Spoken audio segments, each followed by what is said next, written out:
சண்டை முடியாத காரணத்தினால் இன்று கடை விடுமுறை. ஏன் சண்டை வருது, எதுக்கு சண்டை வருது தெரியல. சண்டை வருது, நல்லதான் போயிட்டு திடீர்னு போயிடும், சண்டை வந்துடும். 10ஆம் வகுப்பு சமூக அறிவியல் கைடு. பாடத்தினை புரிந்து கொள்ள உரையாடல் வடிவில் ஸ்டடி மெட்டீரியல், விடைகளை ஞாபகம் வைத்துக் கொள்ள மெமரி டிப்ஸுடன் கூடிய பிராக்டிஸ் மேனுவல். தேர்வுக்கு இதிலிருந்து தான் கேள்விகள் வரும். 10ஆம் வகுப்பு படிக்கும் உங்கள் பிள்ளைகளுக்கு வாங்கி கொடுங்கள் புரந்தூர் புக்ஸ் அண்ட் கைட்ஸ்.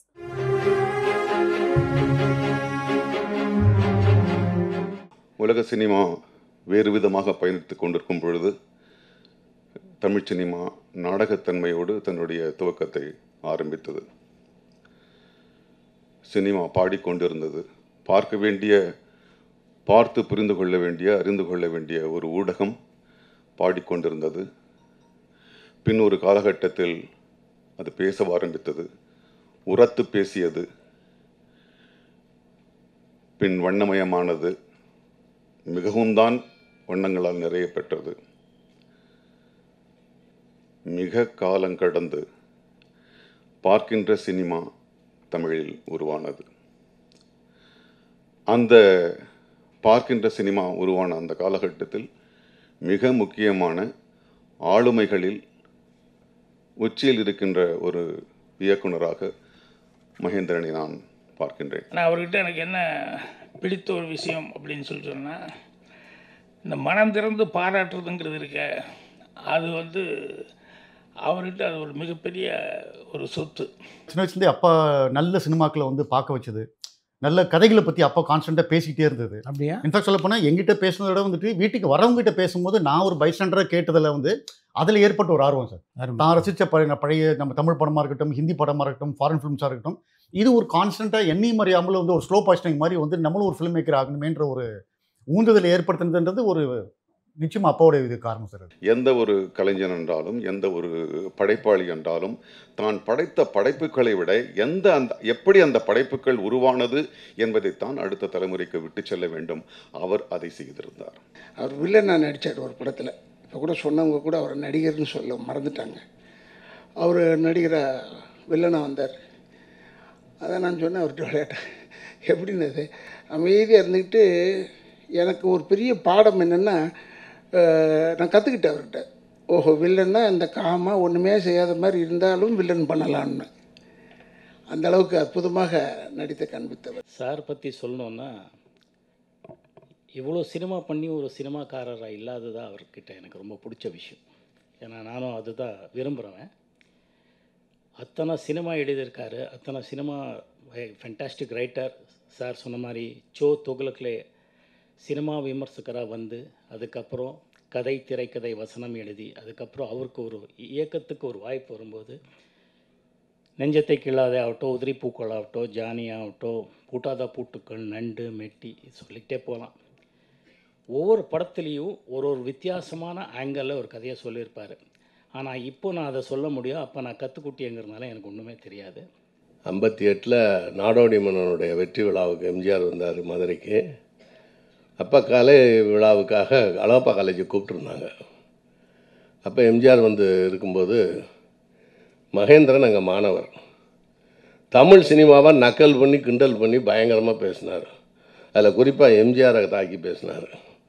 எம்ஜிஆர் ரசிகர்கள்லாம் கத்துறாங்க, சிவாஜி ரசிகர்கள்லாம் கை தட்டுறாங்க. ஆனால் எம்ஜிஆர் என்ன பண்ணார், மேடையில் அவர் கை தட்டினார் தன்னை தாக்கி பேசும்போது. அப்புறம் 10-15 நிமிஷத்தில் பேச்சை முடிச்சுக்கிட்டாரு. முடிக்காத இன்னும் பேசு அப்படின்னார். அவர் சினிமாவை கையாண்ட விதம் இன்றளவும் கூட ஒரு பாடப்புத்தகம் போல் இருக்கிறது.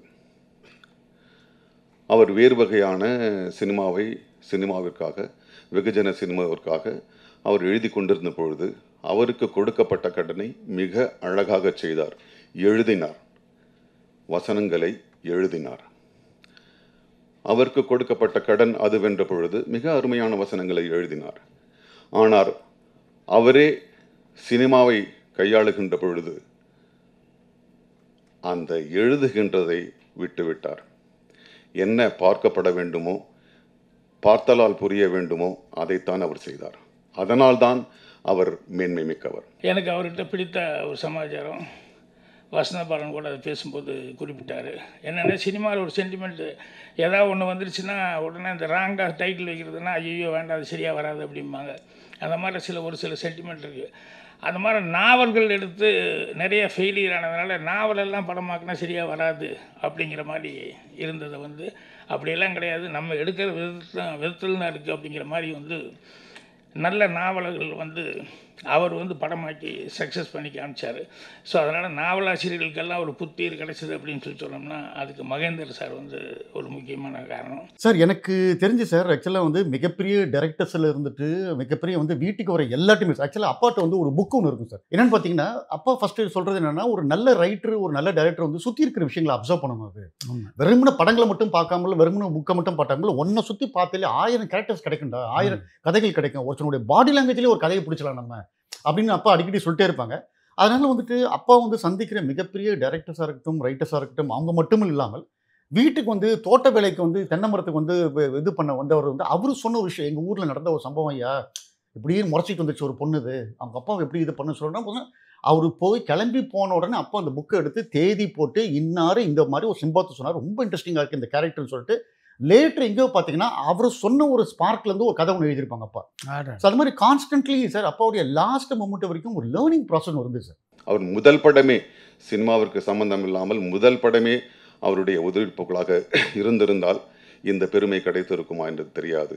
ஆனால் அவர் சினிமாவை மிக அழகாக புரிந்து கொண்டு எழுதியவர் எழுதியதை விட்டதுதான் மகேந்திரனுடைய சிறப்பு. புரட்சித்தலைவர் எம்ஜிஆர் அவர்கள் அவரை வச்சுக்கிட்டே இவர் பேசுனதை சொன்னதுங்கிறது புதுசாக இருந்தது. அதை அவர் புரிஞ்சுக்கிட்டு இவரை வாங்கன்னு சொல்லி அந்த பச்சை மயில் எழுதி கொடுத்து அவரை வர சொல்லி அதுக்கப்புறம் பின்னால் சொன்ன அந்த டைலாக் ரொம்ப நல்லா இருந்தது. எனக்கு அவர் பேசும்போது பிடிச்சது என்னென்னா அவர் எம்ஜிஆர் சிஎம்மாக இருந்தால் கூட அவர் மகேந்திரனை தேடி போய் உதிரிப்பூக்கள் பிரமாதமாக பண்ணதுக்காக அவரே போய் பொன்னாடை போத்திட்டு இது நீ பிரமாதமாக பண்ணுங்கிறதுக்காக அல்ல, நீ பிரமாதமாக பண்ணுவே அப்படின்னு சொல்லி நீ வந்துடுவேன்னு நான் கணிச்சம் பாரு, அதுக்கு தான் அப்படின்னு சொல்லி சொன்னார்.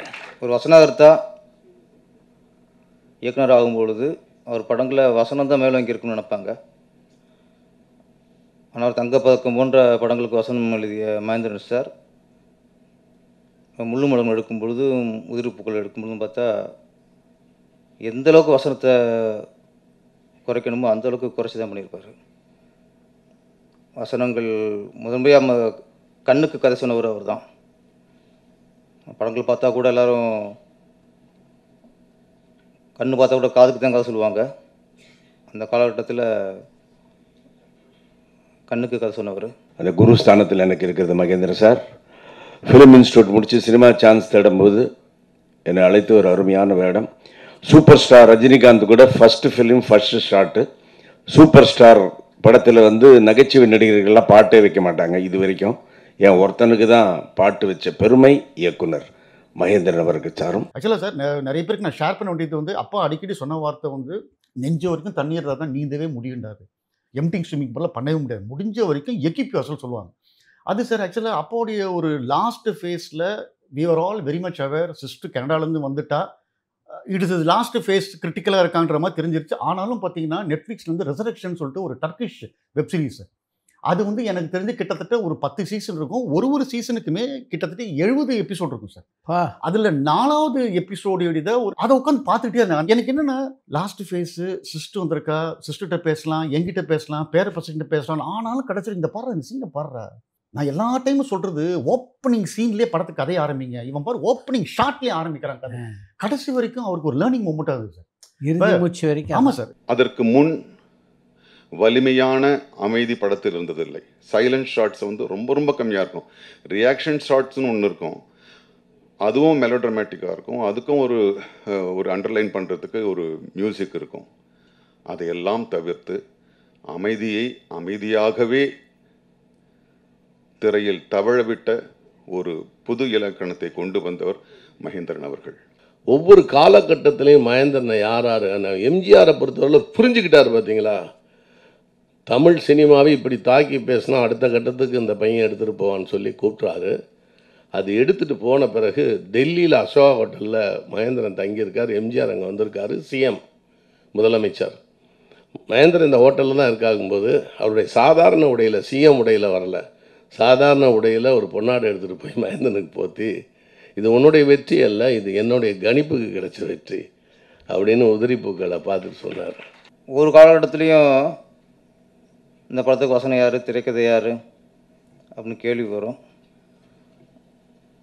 மகேந்திரன் சார் படத்தில் இன்னொரு சிறப்பு என்னென்னா, அவர் படத்தில் தான் கேமராமேன் யார் அப்படின்னு கேள்வி வைக்கிற ஒரு சூழல் வந்தது.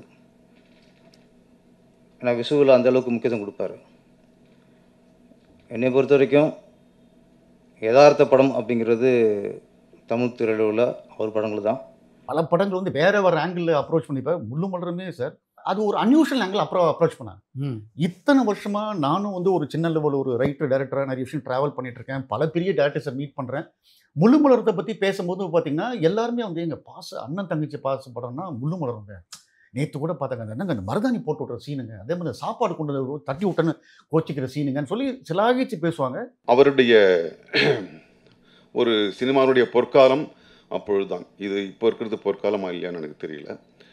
அந்த காலகட்டம் பாரதிராஜா அவர்கள், பாலுமகேந்திரா அவர்கள், மகேந்திரன் அவர்கள் ஒன்றாக சேர்ந்து தமிழ் சினிமாவை கொண்டு சென்ற அந்த நேரத்தில் வந்த படங்கள் மிகவும் உன்னதமானவை. அப்பொழுதெல்லாம் சினிமா மிகவும் எளிமையாக இருந்தது. படைப்பதற்கும் சரி, பார்ப்பதற்கும் சரி, உருவாக்குவதற்கும் சரி. இன்று இவ்வளவு தொழில்நுட்பங்கள் வளர்ந்த பிறகு மிகவும் குழப்பமாக இருக்கிறது. எளிமையாக அன்று அவர்கள் சொன்ன சினிமா இன்று எவ்வளவு தான் தொழில்நுட்பங்கள் வந்தாலும் நம்மால் சொல்ல முடிவதில்லை. மகேந்திரன் சாரோட தனி சிறப்பு என்னென்னா, எல்லாருக்கும் பிடித்த ஒரு மனிதர் அவர். உலகத்தில் எல்லாருக்கும் பிடிச்ச மாதிரி யாரும் வாழ்ந்த முடியாதுன்னு சொல்லுவாங்க. திரையுலகில் போட்டி பொறாமல் நிறைந்த ஒரு உலகம். இந்த சினிமா துறையில் எல்லாருக்கும் பிடித்த மாதிரி ஒருத்தர் இருக்காருன்னா அது அபூர்வம். அந்த அபூர்வம் தான் இயக்குனர் மகேந்திரன் சார். யாருமே பேசாத, யாருமே பார்க்காத ஒரு ஆங்கிள் வந்து அப்போ வந்து முள்ளு மலத்தை பற்றி பேசிட்டு இருக்காரு. எனக்கு வந்து இப்படி ஒரு ஆங்கிள் இருக்கான்றது தூக்கி வரி போட்டுச்சு. ஒன்றும் இல்லை சார், ஒரு ஒரு முக்கியமான ஒரு நபர் வந்து ஒரு டிவி ப்ரோக்ராம் ஒன்று பண்ணுறாரு. அதுக்கு வந்து அப்பாவுக்கு வந்து ஃபோன் பண்ணுறாரு. ஐ எம் டாக்கிங் அபவுட் ஒரு 10 years பேக். சார் வந்து அண்ணன் தங்கை பாசத்தில் சிறந்த படம் பாசமலரா முள்ளு மலரா அப்படின்னு வச்சிருக்கேன் சார். நீங்கள் வந்து தலைமை தாங்க இந்த எபிசோடு ஒரு ஃபைனலாக சீஃப் கெஸ்ட்டாக வரணும் அப்படின்னு சொல்லி பேசிட்டு இருக்கிறாங்க. உடனே அப்பா சொன்னாங்க, ஐயோ முதல்ல தலைப்பே தப்பாக இருக்கு. இத்தனை வருஷம் கழிச்சு என்ன ஒரு ரைட்டரா டைரக்டரா வந்து எனக்கு கில்ட்டியாக ஃபீல் பண்ண வைக்கிறீங்க, நான் சரியா படம் எடுக்கலையோ அப்படின்ட்டு. Mullum Malarum is not a film about a lovable brother. First ஞாபகம் வச்சுக்கோங்க. அது படம் இல்லை. ஆமாம், தான் அகம்பாவம் பிடிச்ச காளின்ற கேரக்டர் அது. ஃபஸ்ட்டு ஒருத்தன் தூக்கி போட அடிச்சது எதுக்குன்னா, இல்லைடா வள்ளியை பட்னி போட்டுன்னு சொன்னான்டா. அப்படி ஒரு 4 நாள் காளி செத்த நாளாக இருக்குன்னு சொன்னதோ த மோஸ்ட் ஐகானிக் டைலாக். 2 கை 2 காலி கால் பண்ண போச்சோம் கெட்ட பேசுகிற காளின்றதோ லாஸ்ட்டில் வந்துட்டு ஷோபா ஓடியை வந்து கட்டி பிடிச்சாலும் தானே இப்போ எங்கடா மூஞ்சி வச்சுப்பீங்க. இப்போ கூட உங்களுக்கு பிடிக்கல இல்லை சார். ஆனால் இத்தனை பேருக்கு முன்னாடி வந்து எங்கள் அண்ணன் தான் முக்கியம் காமிச்சாலும் இந்த திமிரு அகம்பாவத்தில் இந்த கல்யாணத்தை ஒத்துக்கிறேன்னு தான் ஒத்துப்பார். அவன் அப்படிப்பட்ட ஒரு நல்ல ஒரு பாசக்கார அண்ணனா வெண்ணியாடைய மூர்த்தி மாதிரி ஒரு லோஃபருக்கு வந்து பொண்ணை வந்து தங்கச்சி நிச்சயம் பண்ணியிருக்க மாட்டான் அவன். ஸோ அதனால உங்கள் தலைப்பே முதல்ல தப்பு இது அப்படின்னு பார்த்தா எனக்கு அதுக்கு அந்த படத்தை அவர் உருவாக்கிய பர்செப்ஷன் வேற இது என்னன்னா சார், உங்களுக்கு டைட்டிலேருந்தே மிஸ்லீட் ஆகுது. முள்ளும் மலரும் நினைச்சுக்கிட்டாங்க. அப்போ வந்து முள்ளு மலர் அப்படிதான், முள்ளும் மலரும். முள்ளு அதான் சொன்னாங்க. சில பேர் வந்து மண்ணில் போட்டு புதைக்கிறதுக்கு மாறவே மாட்டான். சினிமாவில் தான் நான் கண்ணை திறந்துட்டேன், என்னுடைய இதை உணர்ந்துட்டேன் அப்படிலாம் வருவது. காளி அப்படிப்பட்ட ஒரு கேரக்டர் தான் அப்படின்வாங்க. மனசுக்குள்ளே ஒன்று வச்சுக்கிட்டு வெளியே ஒன்று பேச எனக்கு தெரியாது. எனக்கு உங்களை பிடிக்கல சார், என் தங்கச்சிக்கு உங்களை பிடிச்சிருக்கு. மகேந்திரன் அவர்கள் எந்த ஒரு காலகட்டத்திலும் நடிகர்களுக்கு நடிப்பை கற்றுக் கொடுத்ததில்லை. இன்று இயக்குநர்களுக்கான முதல் கடமை கதை சொல்லுவதை விட ஒரு நடிகனுக்கு எப்படி நடிப்பு சொல்லிக் கொடுப்பது என்பதில்தான் இருக்கிறது. அந்த காட்சியை விளக்குகின்ற ஒரு விதம், அந்த காட்சி எப்படி ஒரு நடிகனுக்கு மனதில் இறங்க வேண்டும், நடிகன் எப்படி அந்த உள்வாங்கப்பட்ட அந்த உணர்வை, அந்த நிகழ்வை எப்படி இயக்குனருக்கு கொடுக்கிறான் என்கின்ற மிக உன்னதமான காலகட்டம் அப்பொழுது. மகேந்திரன் சார் படம் மாதிரி எடுக்கணும் சொல்லிட்டு இன்னமும் முயற்சி பண்ணிக்கிட்டு இருக்காங்க. இது வரைக்கும் அவர் அளவுக்கு யாரும் யதார்த்த படங்கள் எடுத்தது இல்லை. அந்தளவுக்கு யதார்த்த படத்தோட வழிகாட்டின்னு சொல்லலாம், பிதாமான்னு சொல்லலாம். அவரோட படைப்புகள் என்றைக்கு இருக்கும், இருந்துகிட்டே இருக்கும். அது இருக்கிற வரைக்கும் அவர் நம்ம கூட இல்லைங்கிற ஒரு இது மட்டும் இருக்கான்னு சொல்கிறேன். அந்த டைரக்டர் மகேந்திரனா வந்து இது பாசமான அண்ணன் படம் இல்லை அப்படின்னாலுமே கிளைமேக்ஸ் ஒன்று பேங்க் பண்ணுறாங்க. அது எங்கேயோ படம் எடுக்க ஒரு சீடிங் பண்ணிட்டே வந்திருக்காங்க. என்னதான் அவன் இல்லைன்னு சொன்னாலுமே அந்த தங்கச்சி மேலே ஒரு ஸ்பெஷல் இருந்துக்கிட்டே அண்டர்லைன் பண்ணிட்டு பண்ணனால தான் கடைசியில் அவன் தனியாக கையை பார்த்து நிற்கும் போது வந்துட்டு தப்பன்னு அவனை விட்டுட்டு போட்டு ஓடி வரும்போது நமக்கு ஒரு குபுக்குன்னு வந்துச்சு. இல்லைன்னா நீயே உன் சிஸ்டர் கேரே பண்ணல, அவள் எப்படி ஒன்று திரும்பி வருவான்ற மாதிரி தான் நம்மளுக்கு வந்து லேண்ட் ஆகிருக்கு. உதிரிப்பூக்களில் பார்த்தீங்கன்னா அதே தான் சார் இருக்குது. அவன் என்னதான் ஊருக்கு மனைவிக்கு அயோக்கியனாக இருந்தாலுமே குழந்தைங்கள்ன்றது பிகினிங்லேருந்தே ஒரு டச் இருந்துகிட்டே இருக்கும் சார். அப்படி இருந்தனால தான் தண்ணிக்குள்ளே போகும்போது அந்த குழந்தைங்க ஓடி வரும்போது நமக்கு குபுக்குன்னு இருக்கு. என்னதான் இருந்தாலும் அவன் ஒரு தகப்பனில் ஒரு குழந்தைங்களுக்கு அவன் சித்திரக்கூடாது. இது வந்து மகேந்திரனுடைய ஸ்க்ரீன் பிளே ஒரு மேஜிக் சார் அது. ஸோ இந்த மாதிரி கான்ஸ்டன்ட் டிஸ்கஷன் தான் சார் எனக்கு வந்து சினிமா மேலே ஒரு ஆர்வத்தை ஏற்படுத்தினது. சரி நம்ம இதில் ஏதாவது ஒரு புள்ளியாவது பண்ணுமேன்ட்டு. எனக்கு மிக பெருமை அவருடைய பெருந்திரைப்படங்களிலே நான் நடித்ததில்லை. அப்பொழுது 80களின் ஆரம்பத்தில் என்று நினைக்கின்றேன். அப்பொழுது ஒரே ஒரு தொலைக்காட்சி தான், தூர்தர்ஷன் மட்டும்தான். ஸோ அதில் ஒரு நாடகம் நடிக்கிறது ஒரு பெருமையான விஷயம். அதிலேயே வந்து ஒரு டெலிஃபில்ம் பண்ணுறது வந்து இன்னும் ஒரு உன்னதமான விஷயம். அந்த மாதிரி ஒரு டெலிஃபில்ம் ஒன்று மகேந்திரன் சார் பண்ணார். காட்டுப்பூக்கள்னு ஒரு டெலிஃபில்ம். அதிலே மைய கதாபாத்திரமாக நான் நடித்தேன் 2 குழந்தைகளோடு. நான் உண்மையில் சொல்லுகின்றேன், மரபு ரீதியாக இந்த மேடையில் இருந்தால் இவரை பற்றி பேச வேண்டும் என்பதற்காக அல்ல. அவர் எப்படி அந்த கதையை என் மனதிற்குள் வைத்தார், எப்படி நான் அதில் நடித்தேன், எப்படி நான் அந்த கதாபாத்திரத்தை கொண்டு சேர்த்தேன் என்று எனக்கே தெரியவில்லை. அவ்வளவு எளிமையாக, அவ்வளவு ஒன்றும் இல்லை. எல்லா காட்சிகளுமே தெருக்களிலே நடந்தது. அது ஒரு மஞ்சள் பூ ஒன்று பூத்து ரோடெல்லாம் இருக்கும். அதுதான் பிரதான ஒரு வடிவமாக இருந்துச்சு. அதில் அது எப்படி நடிச்சதுன்னு தெரியல. அவர் பேசிக்கிட்டே இருப்பார், பேசிக்கிட்டே அப்படியே ஷாட்டுக்கு போவோம், அப்படியே நடிச்சுட்டு அப்படியே வருவோம், அப்படியே டீ கடைக்கு போவோம். அந்த ஒரு காலகட்டத்திலே மிக அடிப்படையான வசதியுடன் எடுக்கப்படுகின்ற படமாக இருந்தது. உலக சினிமாவும் சரி, இந்திய சினிமாவும் சரி, நம்ம தமிழ் சினிமாவும் சரி, நிறைய ஆக்ஷன் படங்கள் கமர்ஷியல் படங்கள் வந்திருக்கு. மிகப்பெரிய வில்லன்லாம் படத்தில் காட்டியிருப்பாங்க. கிளைமாக்ஸில் அத்தனை வில்லனுக்கும் ஒரு முடிவு இருக்கும். ஆனால் மிகப்பெரிய ஆக்ஷன் படத்தில் கூட இல்லாத அளவுக்கு ஒரு வில்லனோட முடிவு உதிரிப்பூக்கள் இருக்கும். அந்த மாதிரி வில்லனுக்கு ஒரு முடிவு எந்த உலக படத்துலையும் இல்லை. ரசிகர்களை பாதிக்கிற ஒரு முடிவு அது அவரால் தான் கொடுக்க முடியும். அந்த அது மீறி எதுவுமே இல்லை நடந்ததில்லை வரைக்கும். என் படம் ஆல்ரெடி பார்த்தது தான், இருந்தாலும் டிவியில் ஏதாவது போடுவாங்க. திடீர்னு அப்படி ஒரு ராஜகுமாரி பார்த்துக்கிட்டு நான் ஏற்கனவே பார்த்த படம் இருந்தாலும் டிவியில் போட்டாங்கன்னு சொல்லி முழுசாக உட்காந்து பார்த்தேன்ட்டு உடனே ஃபோன் பண்ணுவார். ஃபோன் பண்ணி அந்த ஸ்கிரிப்டை பற்றி அவ்வளோ சிலாகிச்சு பேசுவார். ஸோ அந்தளவுக்கு அவர் அடுத்தவங்களை பாராட்டுறதுல வந்து அவ்வளோ பெருந்தன்மை இருந்தது. நீங்கள் அப்பாவுடைய படப்பிடிப்பு எப்போ முதல்ல பார்த்தீங்க? உதிரிப்பூக்கள் சார். எனக்கு என்ன சார் ஒரு 10-12 வந்திருக்கு சார். காரமடையில் ஷூட் பண்ணிட்டு இருந்தாங்க. அது அந்த அழகிய கண்ணே சாங் வந்து ஊட்டியில் எடுத்தாங்க. ஸோ அந்த ஒரு டைமில் தான் ஃபஸ்ட் டைம் வந்து டைரக்டர் மகனுடைய ஷூட்டை பார்த்தது. அதுக்கப்புறம் பார்த்தது வந்து ஜானி படம் சார். ஜானி படம் ஊட்டியில் ஷூட் பண்ணும்போது பார்த்தது. மற்றபடி அப்பா ஜென்ரலாக சார் சினிமா வீட்டுக்கு கொண்டு வர மாட்டாங்க சார். அப்படியா? வீட்டில் வந்து ரொம்ப பெரிய சினிமா டிஸ்கஷன்ஸ் இருக்காது. அந்த படம் நல்லா ஓடுதாமே, இந்த என்ன டிஸ்ட்ரிபியூஷன் எடுத்துருக்கு, என்ன இது வேறு பேசுது, இப்போ படம் ஓடுதாமே, சிட்டியில் மட்டும் நல்லா ஓடுதாமே, மஃப்ஸில் பெரிய ட்ராப் ஆகிடுச்சாமே, இதெல்லாம் எதுக்கு உனக்கு? படம் நல்லா இருக்கா நல்லா இல்லையா? அதோட இப்போ இன்றைக்கெல்லாம் பார்த்தீங்கன்னா சார் நம்பர்ஸ் பற்றி பேசுகிறாங்க. நார்மல் பீப்புள் எதுக்கு பேசுகிறாங்கன்னே தெரியல. பட் நல்லா இருந்துச்சா நல்லா இல்லையா, எனக்கு பிடிச்சதா பிடிக்கல, எனக்கு கனெக்ட் ஆச்சா கனெக்ட் ஆகலை, எனக்கு என்ன டச் பண்ணிச்சு இந்த படத்தில், அதோட விடுங்களேன். இது மட்டும் ஓடுதான், இந்த வாரம் பிக்கப் ஆகுதான், இந்த லாங்குவேஜ்லாம் வீட்டில் யூஸ் பண்ணாலே அப்போ டென்ஷன் ஆகிடுவாங்க. ஸோ அந்த சினிமா மேக்ஸிமம் வீட்டுக்கு வந்து அப்பா it doesn't carry it sir. சினிமாவுக்கென்று பங்களிப்பு என்பது மகேந்திரன் அவர்கள் செய்தது. அவர் தன்னுடைய அனுபவத்தை எப்படி இந்த சினிமா என்கின்ற ஊடகத்தை எப்படி கையாண்டேன் என்பதை பற்றி தெளிவாக ஒரு புத்தகம் எழுதியிருக்கிறார். அது இன்றளவும் கூட இன்று சினிமா உருவாவது வேறு விதத்தில் வேறு ஒரு நிலைக்கு சென்று விட்டது. இருந்தாலும் கூட அவருடைய அந்த பதிவு மிக முக்கியமாக இருக்கிறது ஒரு சினிமாவை கற்றுக்கொள்ள நினைக்கின்ற ஒரு மாணவனுக்கு. சார் வீட்டில் நான் இருக்கிறது டி நகர் சார், அப்பா இருந்தது பள்ளிக்கரணை சார். இங்கேருந்து நான் ஃபேமிலியை கூப்பிட்டு போனேன்னா கன்ஃபார்ம்டாக 3 விஷயம் தான் பண்ணிட்டு இருப்பாங்க. இது பண்ண ஒன்று படம் பார்த்துட்டு இருப்பாங்க, இல்லை எழுதிட்டு இருப்பாங்க, ஒரு புக்கு படிச்சுட்டு இருப்பாங்க. இந்த 3 தான் சார் கான்ஸ்டண்ட்டாக பண்ணிட்டு இருப்பாங்க. வீட்டில் வந்து சார் என்ன சொல்கிறது, இப்போ வந்தாலுமே இப்போ இங்கேருந்து நான் போகிறேன் என்னுடைய பசங்களை கூப்பிட்டு போகிறேன் அப்படின்னா வரும்போது ஏதாவது நல்ல படம் பார்த்துருக்காங்க அப்படின்னா வஜான் அம்மா வா வா வா வா வா வா வா அப்படின்ட்டு அப்படியே கண்டினியூ படம் பார்க்க ஆரம்பிச்சிருவாங்க. படம் பார்த்து முடிச்சுட்டே இருப்பாங்க. நாங்கள் அம்மாட்ட பேசுவோம், போவோம், வருவோம், இது போனோம் சாப்பாடெல்லாம் சாப்பிட்டுக்கிட்டு முடிச்சுட்டு கிளம்புறோன்ட்டுன்னு இப்போ சரிப்பா கிளம்புறப்பா சரி சார் சார் சார் சார் இப்போ போனோன்னு ஃபோன் முடிச்சேன் ஓகே ஓகே ஓகே அப்படி கண்டினியூ பண்ணுவாங்க. இவ்வளோ தான் நடக்கும் சார். அது பெரிய ஒரு இன்ட்ராக்ஷன் இருக்காது அது. ஸோ ரொம்ப வந்துட்டு டைம் ஸ்பெண்ட் பண்ணுறது பேசினத்தில் குவாலிட்டி டைம் இருக்கும் அது. பட் மேக்ஸிமம் லாஸ்ட் வரைக்கும் அப்பாவுக்கு வந்து சினிமா பார்க்குறது, எழுதுறது, வந்து படிக்கிறது சார். இந்த 3ன்றது தான் வந்து வீட்டில் வந்து நாங்கள் ரெகுலராக பார்த்தது.